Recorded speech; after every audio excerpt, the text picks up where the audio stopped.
आज हम बात करेंगे गोवर्धन पूजा की। कब है, क्या है और इसे कैसे मनाना सही रहेगा। हर वर्ष कार्तिक माह के शुक्ल पक्ष की प्रतिपदा तिथि के यानी दिवाली के अगले दिन इसे मनाया जाता है। इस दिन अन्नकूट का भोग तैयार किया जाता है और भक्त उसे कृष्ण तथा गोवर्धन महाराज को अर्पित करते हैं। तो समझ लीजिए ये पूजा सिर्फ एक धार्मिक अनुष्ठान नहीं, बल्कि आस्था, प्रकृति, सम्मान और समता का प्रतीक है। अब जानते हैं इस साल की तारीख पर, क्योंकि इस बार थोड़ा भ्रम है। बता दें, गोवर्धन पूजा उस दिन होती है जब कार्तिक माह के शुक्ल पक्ष की प्रतिपदा तिथि आती है, यानी दिवाली के अगले दिन। लेकिन इस बार यानी 2025 में अमावस्या की तिथि 2 दिन की होने की वजह से लोग उलझन में थे कि इसे 21 अक्टूबर को करें या 22 अक्टूबर को। पंचांग के मुताबिक प्रतिपदा तिथि 21 अक्टूबर की शाम से शुरू हो रही है। तिथि 21 अक्टूबर की शाम 5:54 से शुरू होकर अगले दिन 22 अक्टूबर की रात 8:16 तक चलती है। इसी वजह से इस साल पूजा के लिए उदया तिथि माना गया है, यानी 22 अक्टूबर 2025 बुधवार को मनाना सही रहेगा।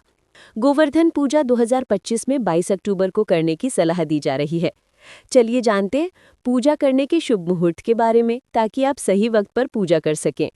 प्रातःकालीन मुहूर्त सुबह 6:26 से 8:42 तक, सायंकालीन मुहूर्त दोपहर 3:29 से शाम 5:44 तक। पूजन की अवधि लगभग 2 घंटे 16 मिनट। आप अपने समय मुताबिक इन मुहूर्तों में से उपयुक्त समय चुन सकते हैं और पूजा व्रत कर सकते हैं। अब जानते हैं कि ये मनाई क्यों जाती है। ये पूजा धार्मिक, पौराणिक और सामाजिक तीनों तरह से महत्वपूर्ण है।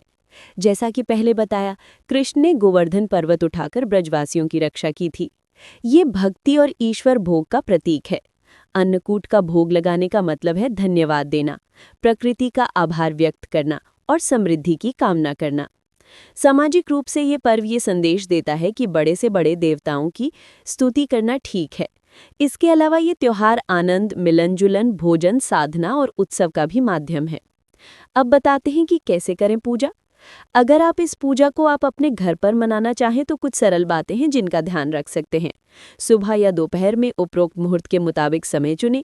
घर के पूजा स्थल पर गोवर्धन या पर्वत के रूप में मिट्टी, चावल, मकई आदि से छोटा पर्वत बना सकते हैं। इसके आसपास दीप जलाएं, फूल माला अर्पित करें, भोग तैयार करें। विशेष रूप से अन्नकूट तैयार किया जाता है। कृष्ण की स्तुति आरती करें, श्लोक पढ़ें या भजन कीर्तन करें। भोग के बाद खाने पीने का आयोजन करें। परिवार और मित्र मंडली को आमंत्रित करें और वितरण करें। इन सभी कार्यों से पूजा का अर्थ बढ़ जाता है। सिर्फ स्वरूप तक सीमित नहीं है, बल्कि जीवन आचरण से जुड़ा जाता है। बता दें, 2025 में ये बात विशेष है कि अमावस्या की तिथि 2 दिन की होने की वजह से लोगों में तारीख को लेकर भ्रम था, 21 या 22।